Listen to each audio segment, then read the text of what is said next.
Now we proceed to the next topic of multi-value dependency. Multi value dependency అంటే ఏంటంటే functional డిపెండెన్సీకి మల్టీవాల్యూ డిపెండెన్సీకి తేడా ఎక్కడ వస్తుందంటే, ఫర్ ఎగ్జాంపుల్ ఏ వచ్చినప్పుడల్లా జాగ్రత్తగా ఇది అబ్జర్వ్ చేయండి. ఏ వచ్చినప్పుడల్లా బి వస్తుంది అనుకోండి, ఏ వచ్చినప్పుడల్లా బి వస్తుంది అనుకోండి, that is called functional dependency. A వచ్చినప్పుడల్లా బి వస్తుంది, that is called functional dependency. Multi value dependency ఈ విధంగా రాస్తాం. జాగ్రత్తగా అబ్జర్వ్ చేయండి. మనం రాసేటప్పుడు డబల్ హెడెడ్ యారో పెడతాం. డబల్ హెడెడ్ యారో పెడతాం. ఏ వచ్చినప్పుడల్లా ఇట్లా అన్నాం అనుకోండి, దాని అర్థం ఏంటంటే ఏ వస్తే బి రావచ్చు, ఏ వస్తే బి1 వచ్చింది, ఇంకోసారి ఏ1 వస్తే బి2 వచ్చింది, ఇంకోసారి ఏ వస్తే బి3 వచ్చింది. ఇక్కడ ఇది functional dependency. This is functional dependency. I call it as an FD. FD stands for functional dependency. అంటే ఏ వస్తే బి ఖచ్చితంగా వస్తుంది, ఏ వచ్చినప్పుడు బి ఖచ్చితంగా వస్తుంది, దట్ ఈస్ ఫంక్షనల్ డిపెండెన్సీ. ఇక్కడ మల్టీవాల్యూ డిపెండెన్సీ అని అనుకోండి, ఏ వచ్చినప్పుడు బి1 వచ్చింది, ఇంకో సందర్భంలో ఏ వస్తే బి2 వచ్చింది, వాల్యూ మారింది చూడండి, ఇంకో సందర్భంలో ఏ వస్తే బి3 వచ్చింది. అంటే ఏ వచ్చినప్పుడల్లా బి1 వస్తుందని రూల్ ఏం లేదు. బి1 రావచ్చు, బి2 రావచ్చు, బి3 రావచ్చు, ఈ మూడిట్లో ఏదైనా రావచ్చు. ఏ వచ్చినప్పుడు బి1 రావచ్చు, ఏ వచ్చినప్పుడు బి2 రావచ్చు, ఏ వచ్చినప్పుడు బి3 రావచ్చు, ఏదైనా రావచ్చు. ఈ మూడిట్లో ఏదో ఒకటి వస్తుంది. అంతేకాని ఏ వస్తే బీనే వస్తుంది అన్నాం అనుకోండి, దట్ ఈస్ ఫంక్షనల్ డిపెండెన్సీ. ఏ వస్తే బి1 రావచ్చు, లేదా బి2 రావచ్చు, లేదా బి3 రావచ్చు అని అనుకోండి, then it is called MVD. It stands for multivalued dependency. దాన్ని మల్టీవాల్యూ డిపెండెన్సీ అంటారు. డబల్ హెడ్ తోటి చూపిస్తాం. అదే ఇక్కడ చెప్తాడు. ఒక టపుల్లో ఆల్ఫా వస్తే ఇంకొక టపుల్ టీ1 అనే టపుల్లో ఆల్ఫా, టీ1 టపుల్లో ఆల్ఫా, టీ2 అనే టపుల్లో ఆల్ఫా, టీ3 అనే టపుల్లో ఆల్ఫా, టీ4 అనే టపుల్లో ఆల్ఫా. అంటే 4 రికార్డ్స్ ఉన్నాయి అనుకుందాం. ఒకసారి ఆల్ఫా వచ్చింది, ఇంకోసారి ఆల్ఫా, ఇంకోసారి ఆల్ఫా వచ్చింది. ఓకే, బాగానే ఉంది. అప్పుడు టపుల్ 3లో బీటా వచ్చింది. టపుల్ 3లో బీటా ఉన్నప్పుడు టపుల్ 2లో బీటా ఉంది. టపుల్ 4లో ఆర్ మైనస్ బీటా ఉంటే టపుల్ 1లో ఆర్ మైనస్ బీటా ఉంది. ఇక్కడ ఏంటంటే వస్తుంది. అంతేగాని అన్ని టపుల్స్లో ఈక్వల్గా లేదు. ఇక్కడ ఏదో వస్తే ఇక్కడ ఏదో వస్తుంది, ఇక్కడ ఏదో వస్తే ఇక్కడ ఏదో వస్తుంది, ఇక్కడ ఏదో వస్తే ఏదో వస్తుంది, ఏదో వస్తే ఏదో వస్తుంది. In other words we say it is a multi-value dependency. అంటే ఏ వస్తే ఇక్కడ బి1, ఏ వస్తే ఇంకో సందర్భంలో బి1 రావచ్చు, బి2 రావచ్చు, ఇంకో సందర్భంలో ఏ వస్తే అక్కడ బి1 రావచ్చు, బి2 రావచ్చు, బి3 రావచ్చు, ఏదన్నా. అంటే బి1ని ఆల్ఫా అనుకుందాం, బి2ని బీటా అనుకుందాం, ఇంకో దాన్ని గామా అనుకుందాం. ఆల్ఫా రావచ్చు, బీటా రావచ్చు, గామా రావచ్చు. అలా ఉంటే దాన్ని మనం ఏంటాం? We call it as multi valued dependency అంటాం. మీరు ఎగ్జాంపుల్ చూస్తే మీకు అర్థమవుద్ది. ఇప్పుడు చూడండి, ఈ ఎగ్జాంపుల్ చూడండి. మల్టీ వాల్యూ డిపెండెన్సీ అంటే ఎట్లా ఉంటుంది అనే దాని మీద ఒక example. Course, book, lecturer.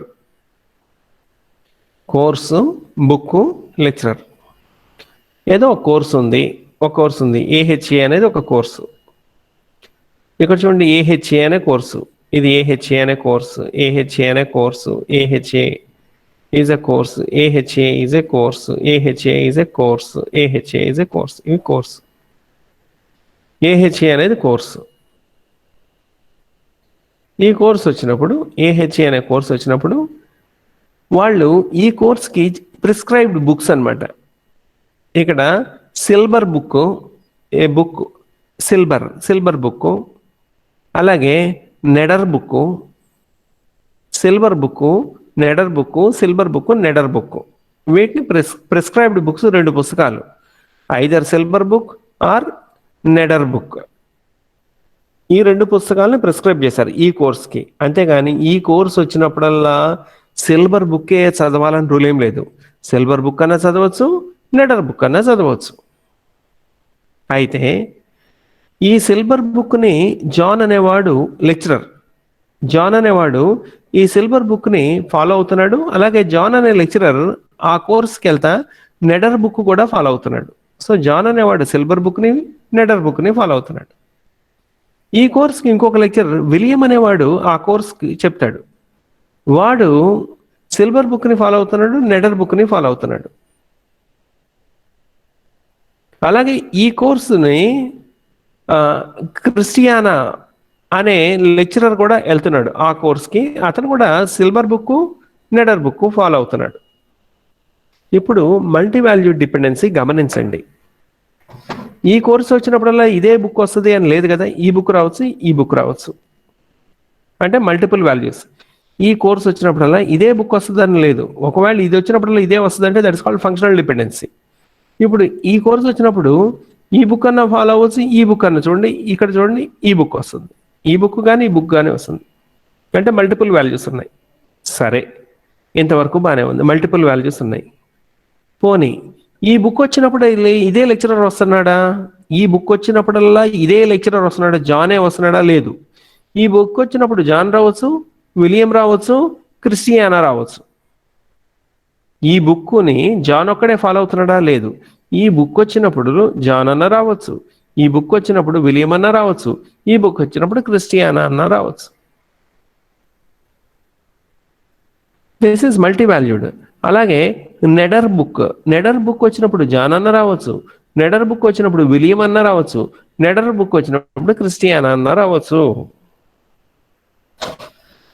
So ఈ కోర్సు చెప్పాలంటే 2 పుస్తకాలు ప్రిస్క్రైబ్డ్.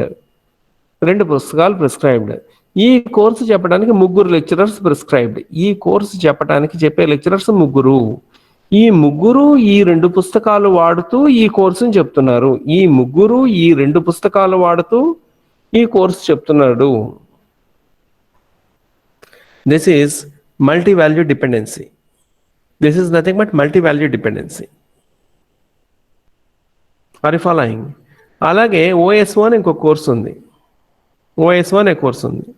దాన్ని సిల్బర్ అనేవాడు చెప్తున్నాడు. ఈ సిల్బర్ అనేవాడు ఏహెచ్ఏ అనే కోర్సు కూడా చెప్తున్నాడు. గమనించండి, సిల్బర్ అనేవాడు ఏహెచ్ఏ అనే కోర్సు కూడా చెప్తున్నాడు. గమనించండి ఇక్కడ.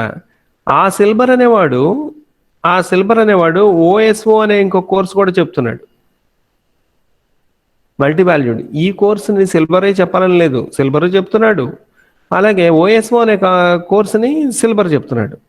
So Silber is not restricted to 1 course. Silber is teaching multiple courses. Silber is teaching multiple courses. AHA course చెప్తున్నాడు, Silber is teaching OSO course చెప్తున్నాడు, అన్ని కోర్సులు చెప్తున్నాడు. Multi valued. Silber book is prescribed అనమాట. Silber book is prescribed for OSO course. పోనీ OSO కోర్స్కి సిల్బర్ బుక్ని prescribe చేశారు. So ఓఎస్ఓ వచ్చినప్పుడల్లా సిల్బర్ వచ్చింది, ఓఎస్ఓ వచ్చినప్పుడల్లా సిల్బర్ వచ్చింది. ఇది ఫంక్షనల్ డిపెండెన్సీ ఉంది అనుకుందాం. ఓఎస్ఓ వచ్చినప్పుడే సిల్బర్ వచ్చింది, ఓఎస్ఓ వచ్చినప్పుడల్లా సిల్బర్ వచ్చింది, అంటే ఇది ఫంక్షనల్ డిపెండెన్సీ. ఇది వస్తే అది వస్తుంది అనుకుందాం. ఓకే, బాగానే ఉంది. కానీ ఈ కోర్సుని జాన్ అనేవాడు చెప్తున్నాడు, విలియం అనేవాడు చెప్తున్నాడు. సో జాన్ అనేవాడు సిల్బర్ అనే బుక్ తీసుకొని ఓఎస్ఓ కోర్స్ చెప్తాడు, విలియం అనేవాడు కూడా సిల్బర్ అనే బుక్ తీసుకొని ఓఎస్ఓ కోర్స్ చెప్తాడు. ఇప్పుడు మీరు అబ్జర్వ్ చేసినట్లయితే OSO course multi value dependency. OSO course John చెప్తున్నాడు, ఓఎస్ఓ కోర్సు విలియము చెప్తున్నాడు. Multi valued. A finite set of attributes are dependent on the key attribute. ఇప్పుడు ఓఎస్ఓ ఉందనుకోండి, దాన్ని జాను చెప్తున్నాడు, విలియం చెప్తున్నాడు, మల్టీ వాల్యూ డిపెండెన్సీ వచ్చింది. This is called multi value dependency. ఇలా ఒకటి వస్తే ఇది రావచ్చు, అదైనా రావచ్చు అన్నాం అనుకోండి, then it is called multi valued dependency. దాన్నే మనం ఏమంటాం? మల్టీ వాల్యూడ్ డిపెండెన్సీ అని పిలుస్తాం. We call it as a multi valued dependency. అర్థమవుతుందా? దీన్ని డబల్ హెడెడ్ యారోతో రిప్రజెంట్ చేస్తాం. ఇట్లా యారో పక్కన యారో రాయకూడదు. ఇక్కడ సిస్టంలో నాకు దొరక్క నేను ఇట్లా రాశాను. మీరు రాసేటప్పుడు ఇట్లా రాయాలి, డబల్ హెడెడ్ యారో. ఇట్లా రాయాలి, ఇట్లా రాయాలి. ఇదంతా ఒకటే లైన్ అనమాట. ఇట్లా రాయాలి. Course is multi value dependent on book. Course is multi value dependent on book. Double headed arrow పెట్టాం. అంటే ఈ కోర్స్ వచ్చినప్పుడు మల్టిపుల్ బుక్స్ వచ్చినాయి. అలాగే కోర్స్ వచ్చినప్పుడు multi value dependency of lecturer. Course వచ్చినప్పుడు మల్టిపుల్ లెక్చరర్స్ వచ్చారు. ఈ కోర్సుని ఒకటే లెక్చరర్ చెప్తున్నాడా? లేదు. జాను చెప్తున్నాడు, విలియమ్ చెప్తున్నాడు, క్రిస్టియానా చెప్తుంది. సో మల్టీ వాల్యూ డిపెండెన్సీ వచ్చింది. ఇప్పుడు మీరు ఈ డయాగ్రాము, డియర్ స్టూడెంట్స్, ఈ డయాగ్రాము, ఈ పోర్షన్ బాగా గమనించండి. ఒక 2 minutes బాగా స్టడీ చేయండి. ఈ డయాగ్రాము, ఇది మల్టీ వాల్యూ డిపెండెన్సీ స్టడీ చేయండి ఒక 2 minutes.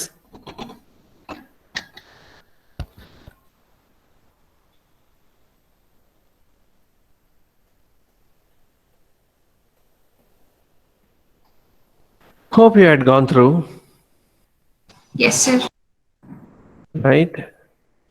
మల్టీ వాల్యూ డిపెండెన్సీ వచ్చినప్పుడు మాత్రమే మనకి 4th normal form, 5th normal form అనే కాన్సెప్ట్స్ వస్తాయి.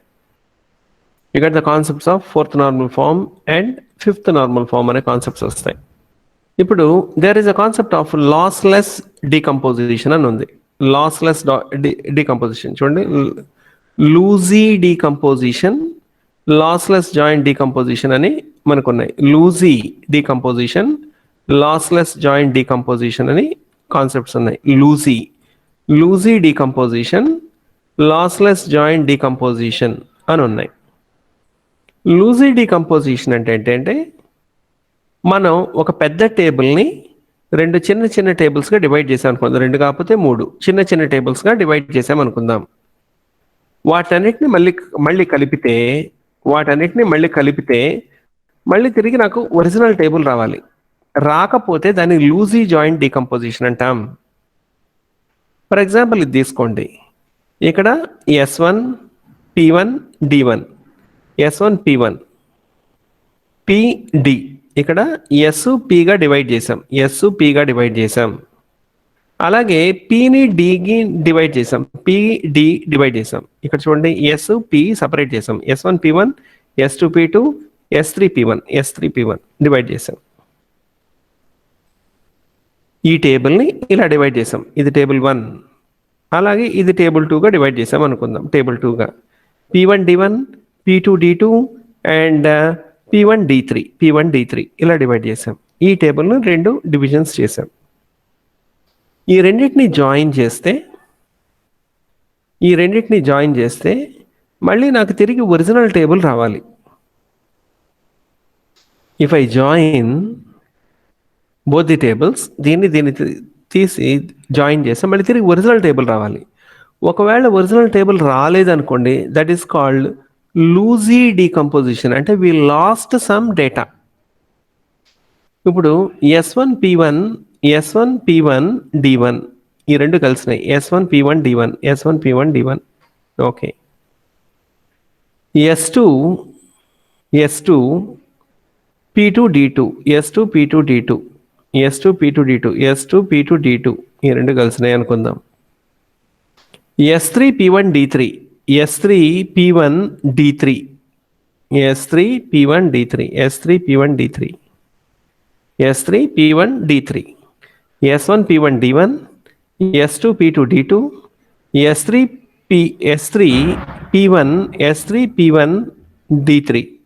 P1 D3 ఇంకా ఎక్స్ట్రా వచ్చినాయి. S1 P1 D3 S1 P1 D3 S1 P1 D3 S3 P1 D1 అంటే ఇది కలిసినాయి.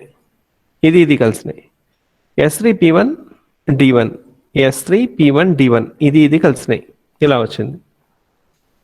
ఇక్కడ S2 P2 D1 ఇక్కడ చూడండి S2 P2 D1. ఇప్పుడు మొదటిది దీనికి కలిసింది, మొదటిది దీనికి కలిసింది, చివరిది దీనికి కలిసింది, చివరిది దీనికి కలిసింది. ఇక్కడ మనం ఏంటంటే జాగ్రత్తగా వినండి. There is a concept of loosey decomposition and lossless joint decomposition and 2 concepts ఉన్నాయి. Lossless joint decomposition, let R be a relation schema and let F be a set of functional dependencies over R. ఏమో functional dependencies ఉన్నాయి. Some set of ఇది వస్తే అది వస్తుంది, functional dependencies ఉన్నాయి. A decomposition of R into two schemas, a decomposition of R into two schemas, ఆర్ని two స్కీమాస్గా తయారు చేసాం. Let me say it is a schema 1 and schema 2, schema 1 and schema 2 స్కీమాస్గా డివైడ్ చేసాం. Into two schemas with attributes xy is said to be in a lossless joint decomposition, in a lossless joint decomposition with respect to f, if for every instance of t of r that satisfies the dependency, projection of x of r into projection of y of r is equals to t. అంటే decompose చేసిన తర్వాత ఈ రెండింటిని కలిపితే, ఈ రెండింటిని Cartesian product చేస్తే, రెండింటిని కలిపితే మళ్ళీ తిరిగి ఒరిజినల్ టేబుల్ రాగలగాలి. ఒరిజినల్ టేబుల్లో ఉండే రోస్ అన్నీ రాగలగాలి. డీకంపోజ్ చేశాను, చేసిన తర్వాత ఈ రెండింటిని కార్టీషియన్ ప్రొడక్ట్ చేసి జాయిన్ చేస్తే మళ్ళీ తిరిగి ఒరిజినల్ టేబుల్ వచ్చింది అనుకోండి, then we say lossless, then we say it is a lossless joint decomposition.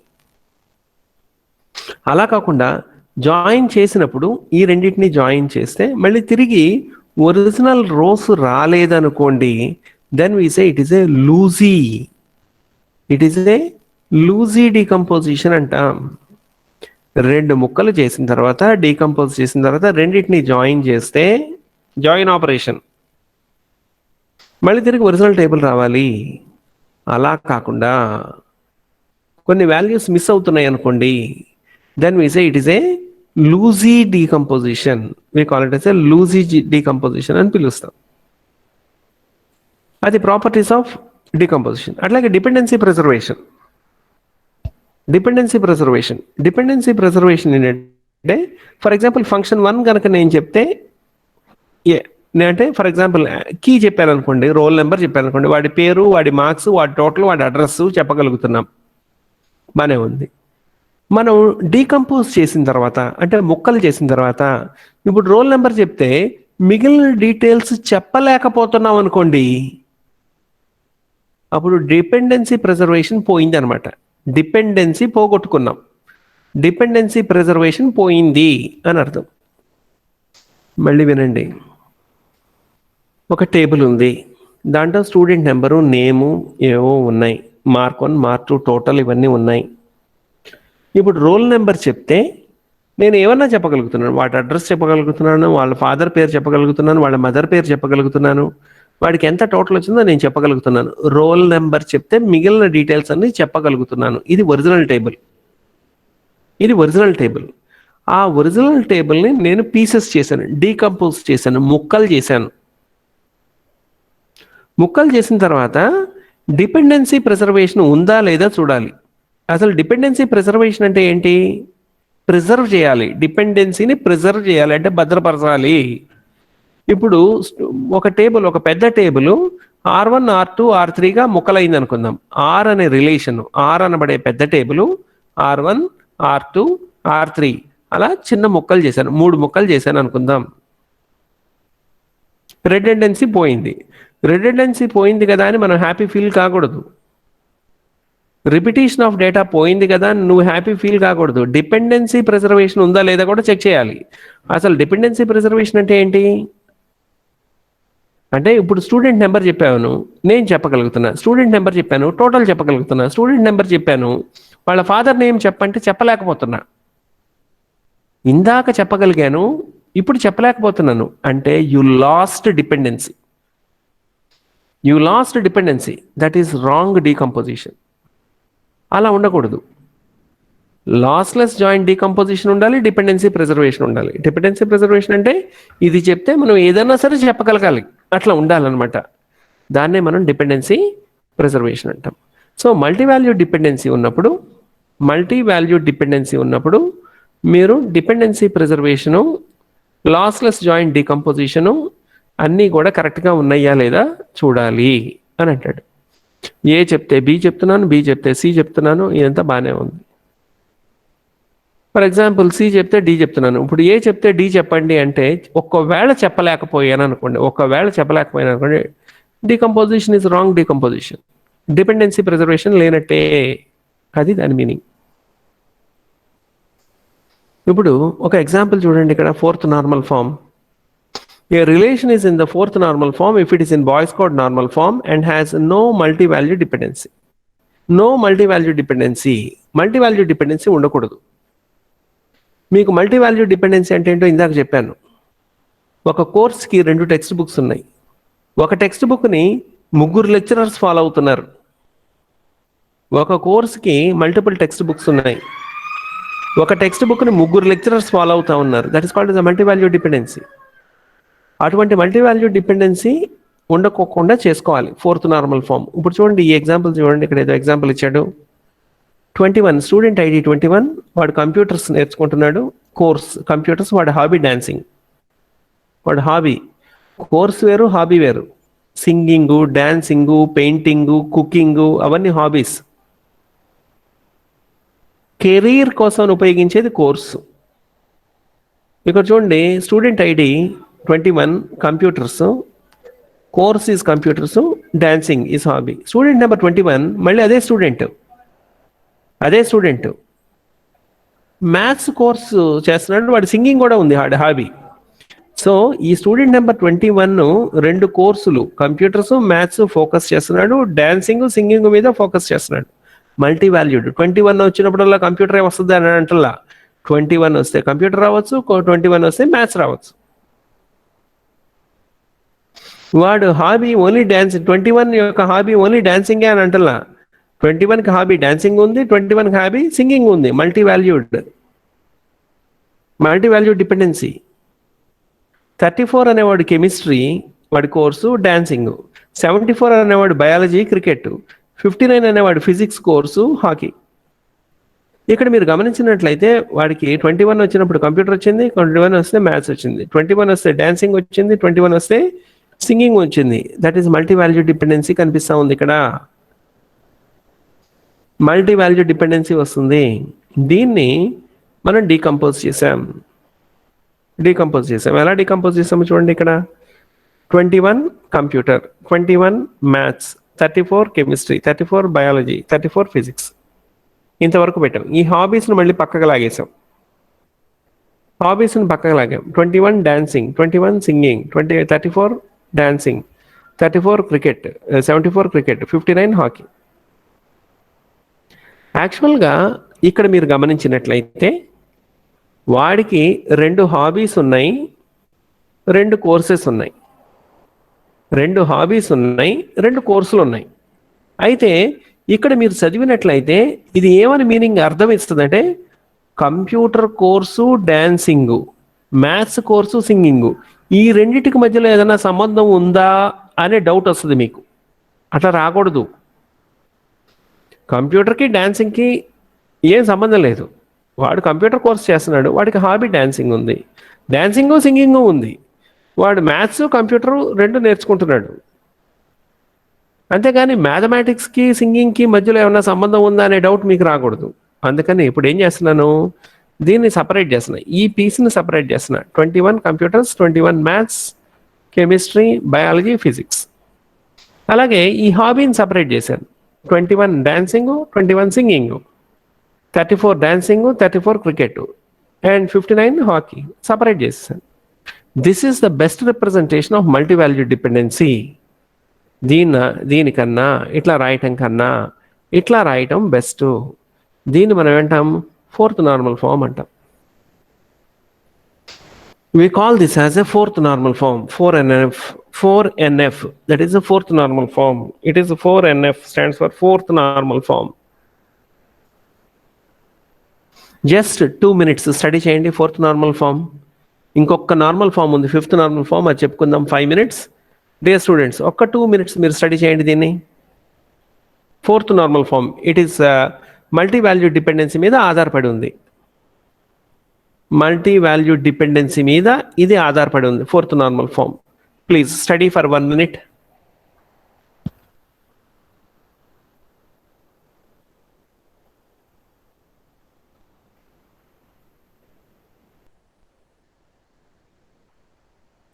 Hope you had gone through. Yes, sir. Okay. We go with the fifth normal form, the last one. Fifth normal form. ఇక్కడ చూడండి, a relation is in fifth normal form if it is in fourth normal form and not contain any joint dependencies, and joining should be lossless అంటే lossless, should be lossless. Fifth normal form is satisfied with all the tables are broken. All the tables are broken into many tables as possible. Into many tables as possible in order to avoid redundancy. Fifth normal form is satisfied when all tables are broken into as many tables as possible. ఒక పెద్ద టేబుల్ని వీలైనంత చిన్న టేబుల్స్గా you need to decompose into as many tables as possible in order to avoid redundancy. Fifth normal form is also known as project join normal form, PJ normal form. Fifth normal form ni PJ normal form అని కూడా పిలుస్తారు. PJ normal form. Fifth normal form is also called as PJ normal form, stands for project join normal form. PJ normal form, project join normal form అని కూడా పిలుస్తారు. ఇదేంటి అనేది ఒక example ద్వారా స్టడీ చేద్దాం. ఇక్కడ ఏంటంటే ఒకదానికి ఇంకొక కాలంకి రిలేషన్స్, సంబంధాలు ఉండవు. ప్రతిదీ రిపిటేటివ్గా వస్తూ ఉంటుంది. మల్టీ వాల్యూడ్ డిపెండెన్సీ రిపిటేటివ్గా వస్తూ ఉంటుంది. దాన్ని చిన్న చిన్న పీసెస్గా మనం డివైడ్ చేసి పక్కన పెడతాం. As many tables as possible మనం డివైడ్ చేసి పక్కన పెడతాం. ఫిఫ్త్ నార్మల్ ఫామ్ అనేది వస్తుంది. ఇక్కడ చూడండి, సబ్జెక్టు, లెక్చరరు, సెమిస్టర్. కంప్యూటర్స్కి వీడెవడో ఒక లెక్చరర్ వస్తున్నాడు, వాడు సెమిస్టర్ 1 చెప్తున్నాడు. కంప్యూటర్స్కి జాన్ అనే లెక్చరర్ వస్తున్నాడు, సెమిస్టర్ 1 చెప్తున్నాడు. మ్యాథ్స్కి జాన్ వెళ్తున్నాడు మళ్ళీ. అంటే ఈ మ్యాథ్స్ వచ్చినప్పుడల్లా జాన్ వస్తాడనే రూల్ ఏం లేదు. రూల్ ఏం లేదు. మ్యాథ్స్కి జాన్ వస్తున్నాడు, మ్యాథ్స్కి ఈడెవడో ఒకడున్నాడు, ఆకాష్ అనేవాడు వస్తున్నాడు. కంప్యూటర్స్ వచ్చినప్పుడల్లా జాన్ వస్తాడా? లేడు. కంప్యూటర్స్కి జాన్ రావచ్చు, ఇంకోడెవడో ఇక్కడ ఉన్నాడు చూడండి, వాడు వస్తున్నాడు. అలాగే కెమిస్ట్రీకి ప్రవీణ్ అనేవాడు వస్తున్నాడు. ఇట్లా ఉంది. పోనీ వీడు సెమిస్టర్ 1కి వెళ్తున్నాడా? ఆ సెమిస్టర్ 1కి వెళ్తున్నాడు. సెమిస్టర్ 1కి ఎప్పుడు సెమిస్టర్ 1 వచ్చినప్పుడల్లా ఇదే లెక్చరర్ వస్తాడా? లేదు. సెమిస్టర్ 1కి కంప్యూటర్స్కి సెమిస్టర్ 1కి ఇదే లెక్చరర్ వస్తాడా? లేడు. జాన్ వస్తున్నాడు. Are following? అలాగే ఆకాష్ అనేవాడు సెమిస్టర్ 2కి వెళ్తున్నాడు. పోనీ మ్యాథ్స్ అనేది సెమిస్టర్ 2లోనే వస్తుందా? లేదు. మ్యాథ్స్ అనేది సెమిస్టర్ 1లో కూడా వస్తుంది. మ్యాథ్స్ అనేది సెమిస్టర్ 2లోనే వస్తుందా? లేదు. మ్యాథ్స్ అనేది సెమిస్టర్ 1లో కూడా వస్తుంది. సో ప్రతి కాలము, ప్రతి ఇతర కాలం మీద మల్టీ వాల్యూడ్ డిపెండెన్సీలో ఉంటుంది. ఇది మల్టీ వాల్యూడ్ డిపెండెన్సీ. దీనికి చూసినా మల్టీ వాల్యూడ్ డిపెండెన్సీ. ఇది వస్తే అదొక్కటే వస్తుందా? అది రావచ్చు, ఇంకొకటి రావచ్చు. So subject is multi valued dependent on lecturer is multi valued dependent on semester. ఇలాంటి రిలేషన్స్ ఉంటాయి. అలా ఎన్ని కాలమ్స్ ఉంటాయి. దీనికి పోనీ ఇది వచ్చినప్పుడు సెమిస్టర్ 1 వచ్చినప్పుడల్లా ఇంకోటి ఏదైనా వస్తుందా అంటే అది రావచ్చు, ఇంకోటి రావచ్చు అంటాడు. అది రావచ్చు, ఇంకొకటి రావచ్చు అంటాడు. దట్ ఈస్ కాల్డ్, ఇలా డబుల్ హెడ్ యారో ఇచ్చానంటే that is called the multi valued dependency.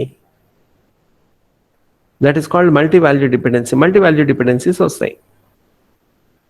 ఇట్లాంటి మల్టీ వాల్యూడ్ డిపెండెన్సీ వచ్చినప్పుడు రిడెండెన్సీ ఆఫ్ డేటా బాగా కనిపిస్తుంది. దాన్ని అవాయిడ్ చేయడానికి వీలైనంత చిన్న టేబుల్స్గా డివైడ్ చేసుకోవాలి. జనరల్గా ఎలా ఉంటాయంటే 3 కాలమ్స్ ఉన్నాయనుకోండి, 3 టేబుల్స్, 4 కాలమ్స్ ఉన్నాయనుకోండి, ఇంకా ఎక్కువ టేబుల్స్, 5 కాలమ్స్ ఉన్నాయనుకోండి, ఇంకా ఎక్కువ టేబుల్స్గా డివైడ్ చేయాల్సి వస్తాము. మ్యాక్సిమం డీకంపోజిషన్ మీరు చేస్తే ఫిఫ్త్ నార్మల్ ఫామ్లోకి వస్తుంది. ఇప్పుడు చూడండి, ఇక్కడ ఇది ఉంది, సెమిస్టర్, కంప్యూటర్ అనేది ఫస్ట్ సెమిస్టర్లో ఉంది, కంప్యూటర్ అనేది ఫస్ట్ సెమిస్టర్. ఇప్పుడు చూడండి, కంప్యూటర్ అనేది ఫస్ట్ సెమిస్టర్, ఇక్కడ కంప్యూటర్ ఫస్ట్ సెమిస్టర్, ఇక్కడ మళ్ళీ computer first semester. Already enter చేశాను కదా, కంప్యూటర్ ఫస్ట్ సెమిస్టర్ ఎంటర్ చేశాను కదా. ఓకే, కంప్యూటర్ ఫస్ట్ సెమిస్టర్ అయిపోయింది. మ్యాథ్స్ సెమిస్టర్ 1 ఇది ఎంటర్ చేసేసాం, ఈ కాంబినేషన్ ఎంటర్ చేసాం. మ్యాథ్స్ సెమిస్టర్ 2 ఇక్కడ చూడండి, మ్యాథ్స్ సెమిస్టర్ 2.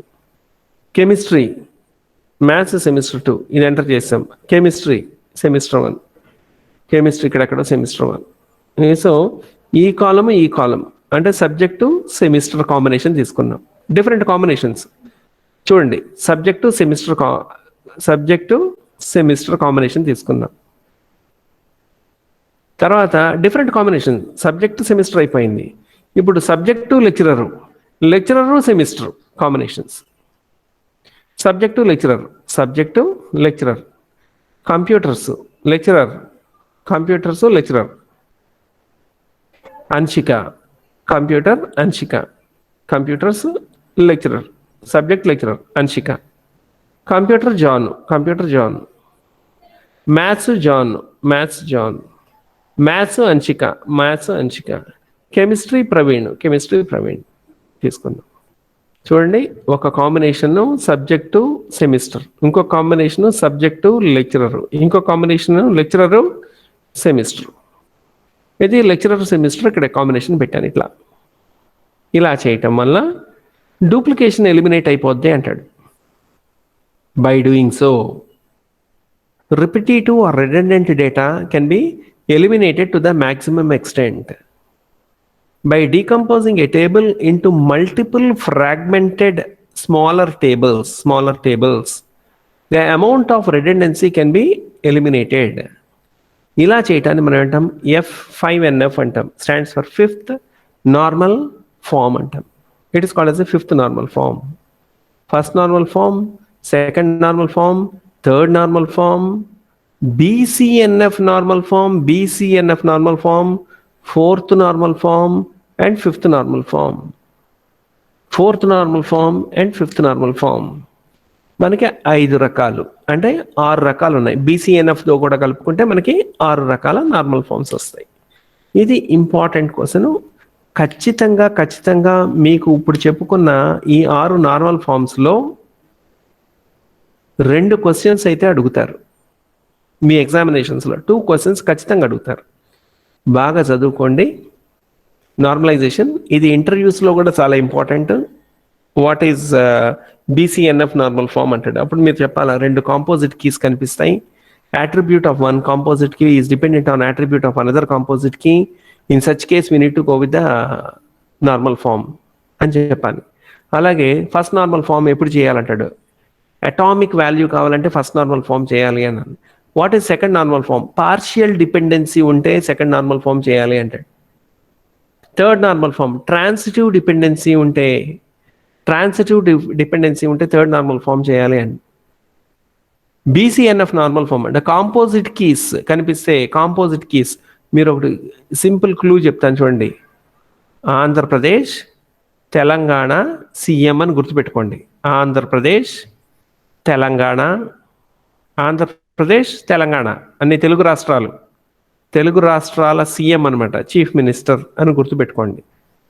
తెలుగు రాష్ట్రాల ఆంధ్రప్రదేశ్, తెలంగాణ CM అని గుర్తుపెట్టుకోండి. నార్మలైజేషన్ అంటే ఇట్లా గుర్తుపెట్టుకోండి. ఆంధ్రప్రదేశ్, తెలంగాణ CM అని గుర్తుపెట్టుకోండి. ఏ అంటే అటామిసిటీ అంటే ఫస్ట్ నార్మల్ ఫామ్. ఏ అంటే అటామిసిటీ ఫస్ట్ నార్మల్ ఫామ్ మొట్టమొదటిది. ఏ అంటే atomic value first normal form. P అంటే second character, P second normal form. P అంటే పార్షియల్ డిపెండెన్సీ ఉండకూడదు. P అంటే పార్షియల్ డిపెండెన్సీ ఉండకూడదు, second character, second normal form. Third normal form transitive dependency ఉండకూడదు, third normal form. ఇది first, ఇది second normal form, ఇది third normal form. Transitive dependency ఉండకూడదు, third normal form. BCNF normal form. After third you will get BCNF normal form. Composite కీస్లో relation ఉండకూడదు. C అంటే composite key. Composite కీస్లో relation ఉండకూడదు, దీన్ని BCNF నార్మల్ ఫామ్ అంటాం.